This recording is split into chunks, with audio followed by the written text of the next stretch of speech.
Le soufi Hakim Sanaï disait « L'humanité tisse la toile où elle se prend ».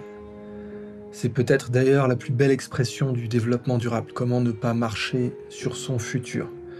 Mais au-delà, l'humanité tisse la toile où elle se prend, c'est une réflexion très profonde sur le destin de l'humain, qui est de créer des choses pour se servir lui, et à la fin, de mourir pour ces choses.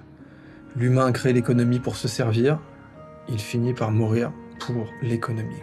L'humain crée la politique pour se servir, il finit par mourir pour la politique. L'humain crée les religions pour le relier à quelque chose de transcendant, qui le dépasse, mais il finit par mourir terre à terre dans l'horizontalité de conflits qu'on a appelés religieux alors qu'ils n'étaient que politiques réellement. À chaque époque, l'humain a ce choix de tisser la toile dans laquelle il va se prendre. On avait bien sûr la Rome antique, où la dépendance à outrance à l'esclavage a fini par ruiner cet empire qui par ailleurs était prometteur et qui nous a cédé un système légal, une organisation politique. Si nous avons un Sénat encore aujourd'hui, c'est bien par les Romains. Et l'Empire américain a tout fait pour s'identifier à l'Empire romain, que ce soit avec les faisceaux qui sont portés jusqu'au mémorial d'Abraham Lincoln, et bien sûr le symbole de l'aigle. Alors quels sont les nouveaux défis, finalement, les nouvelles tendances qui feraient que l'humanité pourrait à nouveau tisser la toile dans laquelle elle se prend? Eh bien pour moi évidemment, c'est le transhumanisme.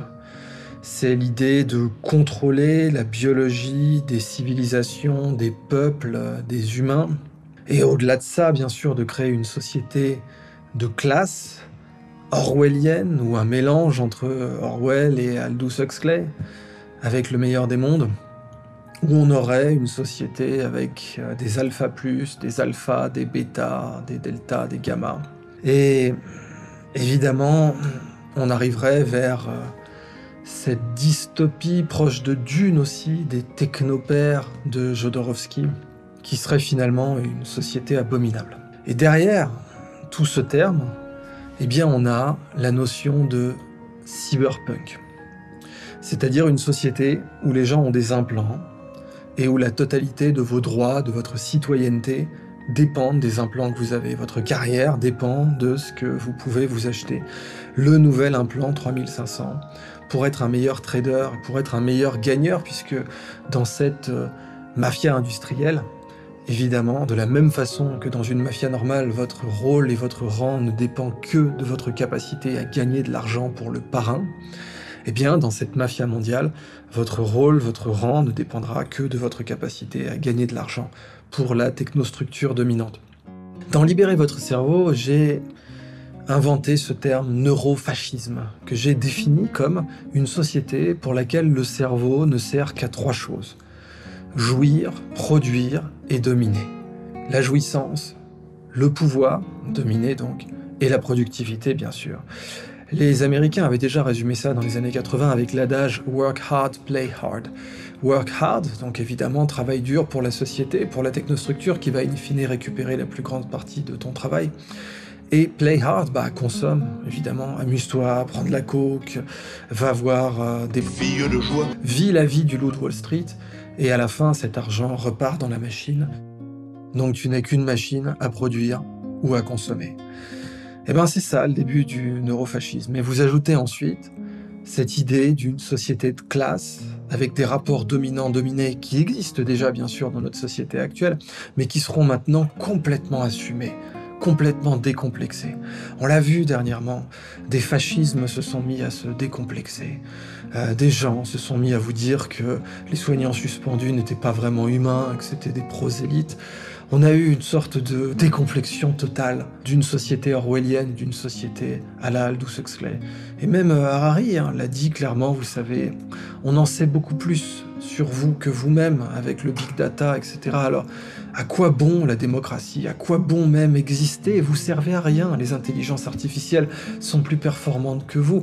Dans une société neurofasciste où le cerveau ne sert qu'à jouir, produire ou dominer, si nos IA sont capables de produire plus vite que vous, À quoi vous servez? Au bout d'un moment, peut-être que ce serait mieux même de vous faire disparaître de la surface de la Terre. Ce serait peut-être mieux d'entrer dans un 21e siècle où il n'y aurait plus qu'1 milliard de gens sur Terre. On serait tellement mieux, finalement, entre nous. Et dans tout ça, bien sûr, je dois vous parler de Neuralink.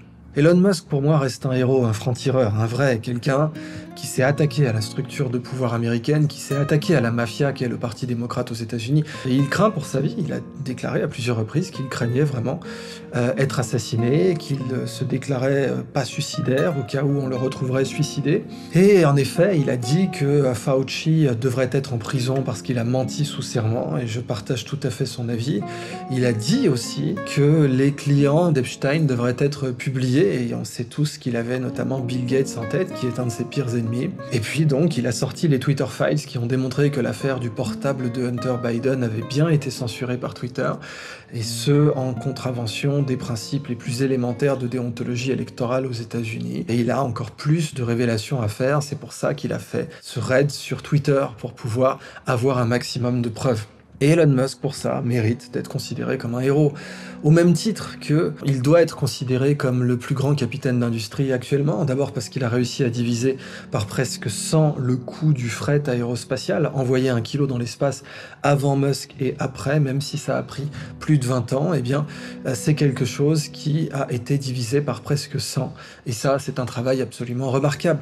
Et puis, concernant Tesla, et même si les analyses d'Olivier Delamarche sont tout à fait pertinentes et méritent d'être étudiées parce qu'elles sont beaucoup plus conservatrices, c'est-à-dire qu'elles prennent davantage de précautions, même si Olivier, bien sûr, a une animosité vis-à-vis d'Elon Musk, mais ces analyses sont intéressantes dans le sens où, dans la gestion d'un portefeuille, il faut se rappeler des règles de Warren Buffett: ne perdez pas d'argent, règle numéro 1, et règle numéro 2, n'oubliez jamais la règle numéro 1.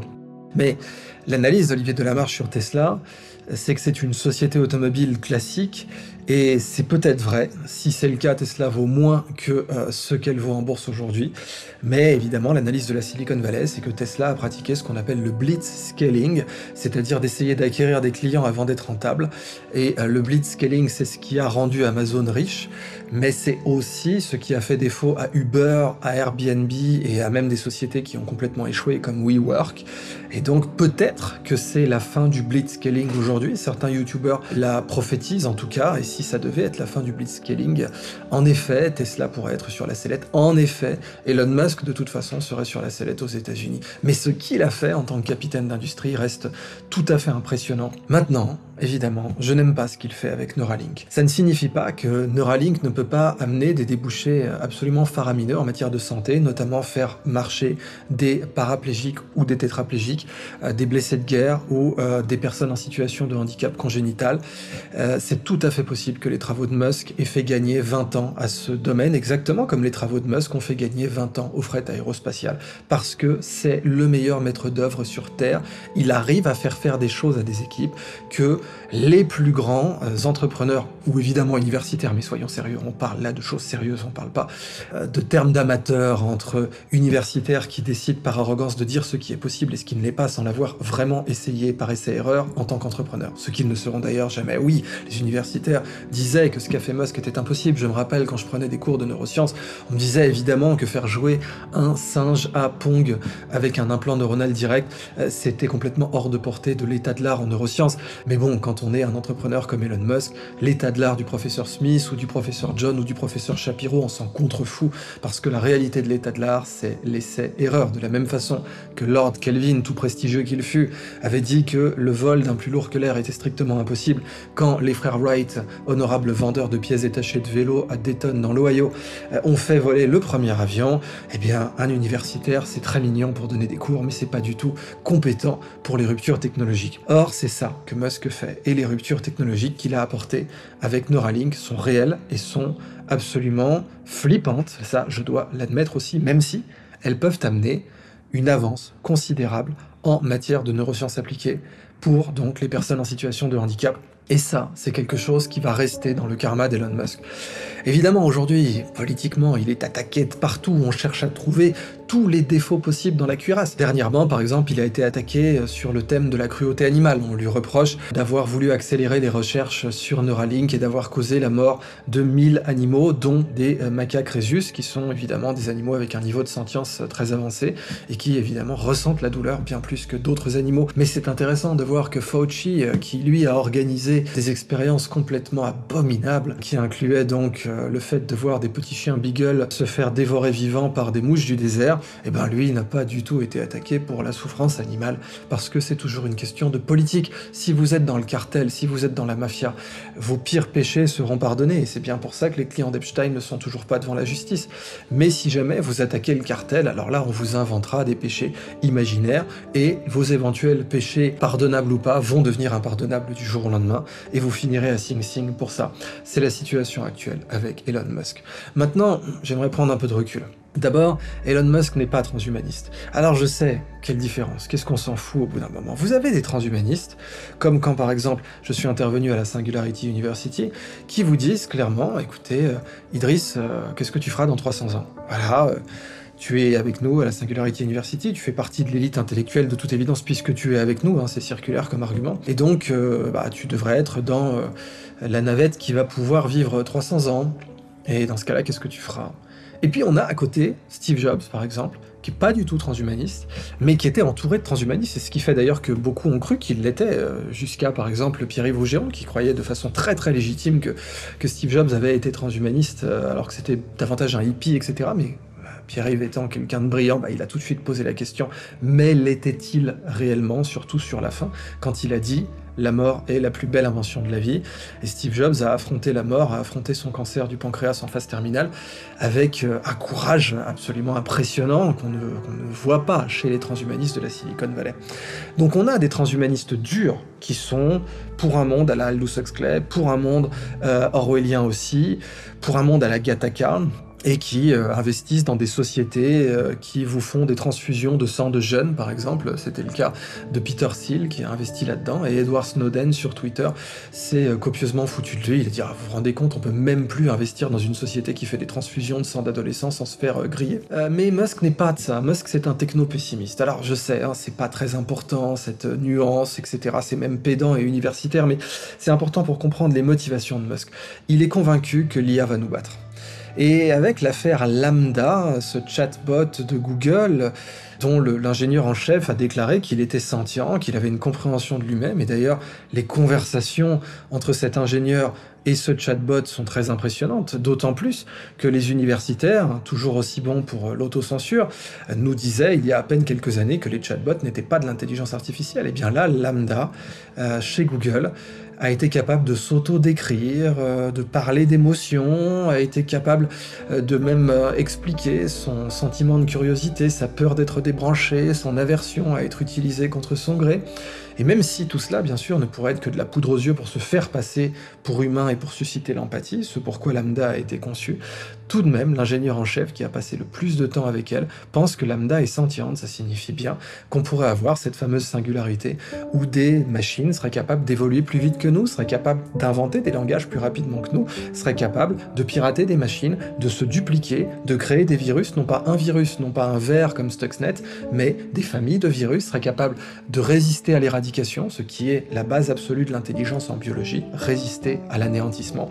On pourrait avoir des intelligences artificielles paranoïaques qui sauraient que nous voudrions les débrancher et qui du coup mettraient un point d'honneur à essayer d'évoluer plus vite que nous. Et à la fin, peut-être que ces IA, devenant de toute façon plus puissantes que nous, pourraient décider si oui ou non nous devons vivre ou mourir.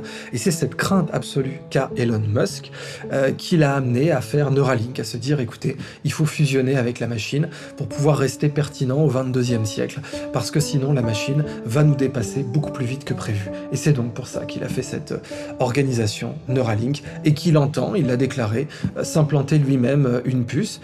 Mais évidemment, je suis complètement contre, pas pour les personnes en situation de handicap, où là ça serait génial, mais injecter tout le monde, inoculer tout le monde, avoir pour tout le monde une puce, et demain bien sûr des nanotechnologies qui resteront dans votre corps à vie, et en faire une norme, eh bien ça pour moi, c'est le summum du cyberpunk, et c'est la tendance dans laquelle nous nous trouvons aujourd'hui, et c'est contre cette tendance que je voudrais lutter. Alors prenons encore plus de recul. on a eu la métallurgie dans les civilisations. La métallurgie, du cuivre, et puis ensuite du bronze, avec de l'arsenic d'abord, et puis de l'étain ensuite, et les routes de l'étain ont vraiment structuré les civilisations de l'âge de bronze. On allait jusqu'en Cornouailles, jusqu'en Afghanistan pour trouver de l'étain. Et puis on a eu l'âge du fer, où les Phéniciens ont été parmi les premiers grands joueurs, après l'effondrement de l'âge de bronze, vers 1177 avant Jésus-Christ. Très rapidement, les Phéniciens vont émerger, et puis aussi un peuple de mineurs inféodés aux Égyptiens, les Cananéens, qui vont un petit peu bricoler des hiéroglyphes et en fait inventer l'alphabet ce faisant, qui va donc être porté, diffusé par les Phéniciens. Eh bien, la métallurgie, ensuite, c'est le fer, et puis on a l'acier, et puis on arrive à la métallurgie de l'acier en très grande quantité, à l'ère industrielle avec le convertisseur Bessemer, et en étant capable d'accéder à cette métallurgie de l'acier en très grande quantité, eh bien en fait, on sème les graines de 14-18, on sème les graines de 39-45, puisqu'avoir autant d'acier, c'est avoir la capacité de tuer des millions de personnes. Qu'on avait sous Napoléon, mais pas en aussi grande quantité et aussi rapidement, mais quand on a autant de canons, et c'est ce qui va se passer avec l'offensive de Verdun, jamais autant de canons n'auront été réunis sur un champ de bataille par le Crown Prince pour pilonner les lignes françaises. Quand on a autant d'acier, on peut avoir autant de canons. Quand on a autant de canons, eh bien, on peut tuer des millions de gens aussi vite. Et quand on a en plus la capacité industrielle, eh ben là derrière, on peut créer les premières usines à tuer, à savoir les camps d'extermination. On fait une logistique de la mort, c'est-à-dire même les Mongols n'avaient pas ça. Ils faisaient des pyramides de crâne et tout, mais la puissance, la superpuissance industrielle allemande a créé une logistique de la mort. Et c'est ça qui est très intéressant, c'est de voir ce niveau de décadence où l'industrie créée pour l'humain a fini par l'avaler, par le digérer, par le manger tout cru. Eh bien c'est ça le cyberpunk, l'intelligence artificielle, les implants créés, soi-disant peut-être pour l'humain, vont inévitablement, si on analyse l'histoire de l'humanité, les digérer, les manger, les avaler, les torturer, les faire souffrir. C'est ce qu'avaient prévu d'ailleurs les films Matrix, et dans les Animatrix, vous voyez typiquement comment on en viendrait là. C'est assez bien anticipé de la part de ces séries de science-fiction. Alors, bien sûr, ce serait génial d'avoir des exosquelettes, cerveaux contrôlés, ce serait génial d'avoir tout un tas de solutions comme ça, où en un clin d'œil on pourrait accéder à toute la connaissance mondiale, la noosphère de Pierre Teilhard de Chardin, qu'on soit au fond céphalophore, comme l'avait dit Michel Serres, à savoir donc que nous portions notre tête sur un plateau, et c'est déjà le cas avec les smartphones, c'est déjà le cas avec les ordinateurs, mais là évidemment c'est la machine qui fusionnerait avec nous. Je pense que dans les civilisations, la thermodynamique a joué un rôle absolument crucial, c'est-à-dire que la métallurgie était une chose, mais c'est quand on a parfaitement compris comment opéraient les transferts de chaleur et les transferts d'énergie, d'ailleurs la thermodynamique s'intéresse bien plus aux transferts d'énergie que les transferts de chaleur, eh bien on a pu avoir les machines à vapeur, et puis les machines à vapeur sont évidemment très peu efficaces énergétiquement, alors on a eu ensuite les moteurs à essence, et puis ensuite on a eu l'énergie nucléaire qui n'est qu'un moteur à vapeur, parce que ce sont des turbines, on fait chauffer de l'eau, simplement évidemment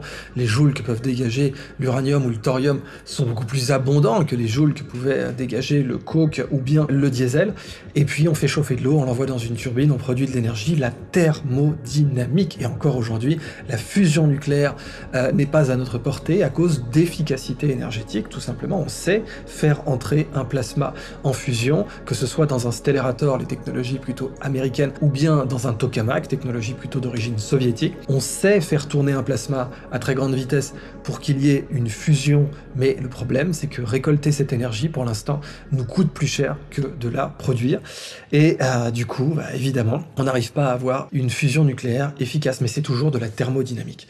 Et bien en conclusion, je voudrais parler d'une autre dynamique qui structure les civilisations, et c'est la noodynamique, la dynamique de la connaissance, la dynamique du savoir. On est encore aujourd'hui quasiment dans l'âge de pierre en termes de noodynamique.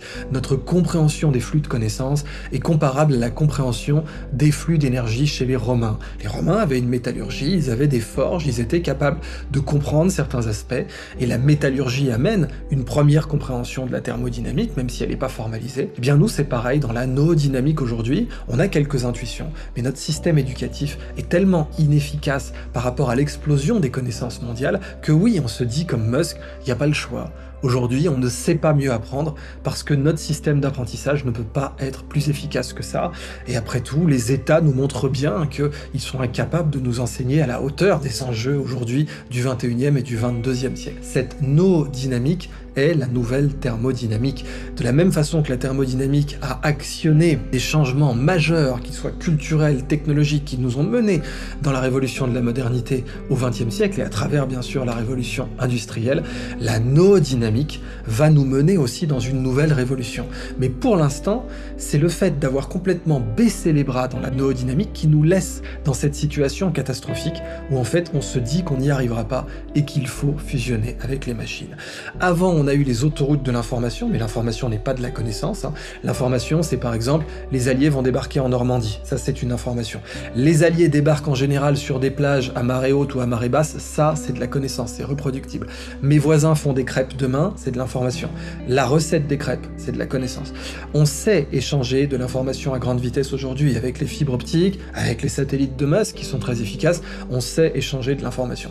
D'ailleurs, Al Gore l'avait parfaitement compris. C'est lui qui a inventé le terme autoroute de l'information pour vendre aux Américains l'investissement massif dans Internet. Et il est même allé à l'époque avec Bill Clinton installer des câbles coaxiaux dans les lycées pour montrer que ces autoroutes qu'on ne voyait pas valaient la peine qu'on investisse autant en elles. Et même si le World Wide Web a été inventé en Europe, en Suisse, au CERN avec Sir Tim Berners-Lee, eh bien, en réalité, ce sont les Américains qui ont tiré les marrons du feu parce qu'ils avaient compris que c'était les autoroutes de l'information.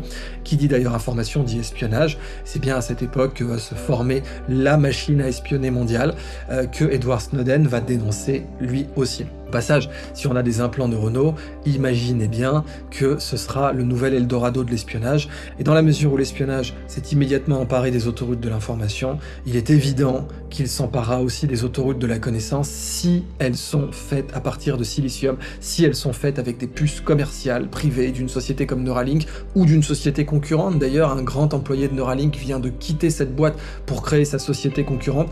Soyez certains que les agences d'espionnage voudront savoir ce que vous pensez en amont, qu'on aura peut-être même du Minority Report, qu'on aura la capacité de vous brider, comme avec les travaux de Delgado, où il avait mis un implant dans un taureau et avait réussi comme ça à l'arrêter net en pleine charge dans une corrida. Ça a inspiré l'excellente bande dessinée de Dupas, Cubitus et la corrida des hippopotames casqués, histoire vraie. Eh bien, imaginez que dans la mesure où Mark Zuckerberg, déjà chez Facebook, est appelé le CEO of Knowing What You Think Inc. C'est comme ça que Epic Rap Battles of History le présente dans son combat avec Elon Musk, le CEO de Savoir ce que vous pensez, Société Anonyme. Eh bien, les implants sauront aussi ce que vous pensez bien avant, et ce sera un chemin sans retour dans l'aliénation et dans la société du contrôle permanent. Alors, quelle solution maintenant ? La noodynamique, comprendre comment les échanges de connaissances se font. Je ne suis pas un techno-pessimiste comme Musk, je pense et j'ai dédié ma thèse en knowledge management, en sciences cognitives appliquées au knowledge management précisément. Je l'ai dédié à une seule question: comment pouvons-nous apprendre plus facilement par les voies naturelles? Parce que pour moi, se mettre des implants dans la tête pour apprendre, c'est dire en gros on devrait se mettre des intraveineuses pour se nourrir aussi. Ça aurait plein d'avantages, il n'y aurait plus d'obésité, etc. Mais les gens nous contrôleraient. Eh bien, je ne veux pas que les gens se nourrissent par intraveineuse, je ne veux pas non plus qu'ils se nourrissent par intranerveuse, qu'ils se nourrissent de connaissances par intranerveuse. Je pense qu'on peut encore faire de bons repas de connaissances, je pense que la gastronomie de la connaissance a encore de beaux jours devant elle, je pense que les voies naturelles d'apprentissage du cerveau sont encore efficaces. Or, une façon d'apprendre, c'est le drilling, la répétition espacée. C'est comme ça à l'armée qu'on essaie d'apprendre des gestes et des mouvements pour pouvoir les ressortir même en situation de stress. C'est pour ça que vous avez un sergent instructeur qui vous gueule dessus pour vous stresser et voir si vous êtes capable de ressortir le comportement de votre entraînement même en situation de grand stress. Eh bien, le drilling, quand il est bien répété, peut vous donner des perspectives d'apprentissage remarquables. Entre mon projet Guide of Logos, ce jeu éducatif qui au début n'était qu'une simple théorie, un chapitre de ma thèse où vous aviez le petit prince qui affrontait Cyrano de Bergerac, et je ne pensais pas que je viendrais à exploiter ce jeu moi-même, à le créer complètement moi-même, parce qu'en réalité, de toute évidence, personne d'autre que moi ne pouvait porter ce projet, même si j'aurais adoré qu'il devienne complètement open source et que tout le monde puisse s'en emparer, mais il fallait moi, que je porta ce projet. Et là, j'en suis vraiment très fier parce que j'ai pu sortir ce projet noodynamique, Guide of Logos, un jeu où vous jouez des personnages historiques qui s'affrontent en s'envoyant des phrases bien formées au visage. Et ça, c'est mon projet de révolution éducative dans le sens où on peut tout mettre dans ce jeu. C'est un moteur noodynamique, comme on a des moteurs thermodynamiques, c'est un moteur noodynamique dans lequel on peut mettre toute information écrite et même toute connaissance au-delà de l'information écrite. Aujourd'hui, c'est pour apprendre l'anglais, mais demain, on pourra mettre n'importe quelle langue dedans, et même le code informatique, et même des théorèmes mathématiques. Vous aurez toujours la même structure, des personnages historiques qui s'affrontent dans des ballons en mode steampunk, c'est aussi un petit peu mon clin d'œil contre le cyberpunk, en mode steampunk, au-dessus de la ville de New York, au-dessus de Manhattan, mais demain au-dessus de plein d'autres villes, on mettra Paris, on mettra Shanghai, et qui s'affrontent comme ça en s'envoyant des phrases bien formées au visage, et qui vont développer des pouvoirs de plus en plus grands. L'idée, c'est quoi? Si jamais on était tous sur un spectre autiste, on pourrait s'auto-motiver à apprendre par cœur certaines choses. On a certains cas du spectre autiste, comme certains cas dans le spectre Asperger par exemple, qui peuvent s'auto-motiver à apprendre des choses par cœur, comme par exemple ce petit génie qui a appris le dictionnaire français par cœur pour gagner au Scrabble francophone sans être francophone lui-même. Il a juste appris le dictionnaire par cœur parce qu'il était capable de se concentrer dessus et de se motiver dessus. Les jeux vidéo nous rendent en quelque sorte autistes domestiqués, c'est-à-dire qu'ils sont capables de nous mettre dans un niveau de concentration comparable à certains aspects du spectre autistique, mais de façon complètement réversible. Et c'est ça qu'on voit quand quelqu'un est absorbé dans les jeux vidéo et qu'il n'arrive même plus à s'intéresser au monde extérieur. Eh bien, les jeux vidéo, dans la noodynamique, seraient parfaits pour ça. Parce que n'importe qui pourrait devenir bon dans une langue étrangère, et typiquement c'est ce que fait la CIA quand ils veulent vous rendre capable de comprendre une langue étrangère, ils vous enferment 2 mois dans un labo de langue, c'est pas tout à fait de l'enfermement, mais vous avez un certain nombre de phrases à répéter, vous êtes dans un labo de langue avec des écouteurs, vous devez répéter vos phrases. Et vous êtes déjà motivé parce que vous êtes un agent qui va partir sur le terrain, votre motivation est intrinsèque. Mais l'apprentissage des langues rapide est bien sûr trop stratégique pour être laissé à la CIA ou au SVR ou à toute agence de renseignement. Et cet apprentissage espacé, on pourrait rendre les gens motivés dessus avec un jeu vidéo. C'est exactement ce que j'ai voulu faire avec Guide of Logos. Donc voilà, la première version de mon jeu est sur l'App Store et aussi sur Android et va être sur PC et sur tablette. J'en ferai bien sûr des versions pour les entrepreneurs qui voudraient les utiliser pour leurs employés, pour les chefs d'entreprise d'une façon générale, pour les États. On fera aussi bien ce qu'on appelle du B2C que du B2B et du B2G. Donc B2C c'est business to consumer, c'est quand on vend au grand public. B2B c'est quand on vend à d'autres entreprises, typiquement des banques ou ce que vous voulez. Et B2G c'est quand on vend à des gouvernements. Guide of Logos est ma réponse, modeste certes, je n'ai pas les moyens d'Elon Musk, mais ma réponse à Neuralink, c'est Guide of Logos. On doit pouvoir apprendre par nos moyens naturels. Donc voilà, ce que j'ai sorti, c'est mon bébé. Jouez-y avec plaisir autant qu'indulgence, on va l'améliorer, c'est une amélioration continue dans le sens où c'est une bêta perpétuelle, en fait, on veut rajouter des nouveaux personnages, des nouveaux effets. Pour l'instant, c'est un serious game, un jeu sérieux, donc c'est un tout début, comme les toutes premières automobiles électriques, mais mon rêve, en effet, serait que l'apprentissage par ces jeux-là soit plus performant que par Neuralink, soit plus performant que par un plan direct. Et j'ai évidemment, clairement, besoin de vous pour soutenir ce projet. Vous pouvez y jouer, y faire jouer vos proches, vos enfants, leur offrir ça comme cahier de vacances. Honnêtement, j'ai mis un prix ridicule pour cette raison, à savoir littéralement 9 balles par trimestre, un cappuccino par mois. Évidemment, je pourrais pas garder ce prix tout le temps, mais pour l'instant, c'est le prix que j'ai voulu mettre. Et évidemment aussi, je fais une levée de fonds pour des investisseurs. Je vais ouvrir le capital de la société qui a créé Guide of Logos, parce que je veux vraiment mener cette guerre culturelle, cette noodynamique, aujourd'hui, qui d'un côté nous propose le silicium et nous dit la seule façon d'échanger de la connaissance dans le cerveau, c'est de l'injecter par intranerveuse, eh bien je veux lui opposer la noodynamique naturelle, saine, par laquelle chacun pourra apprendre par les moyens prévus par le constructeur du cerveau humain.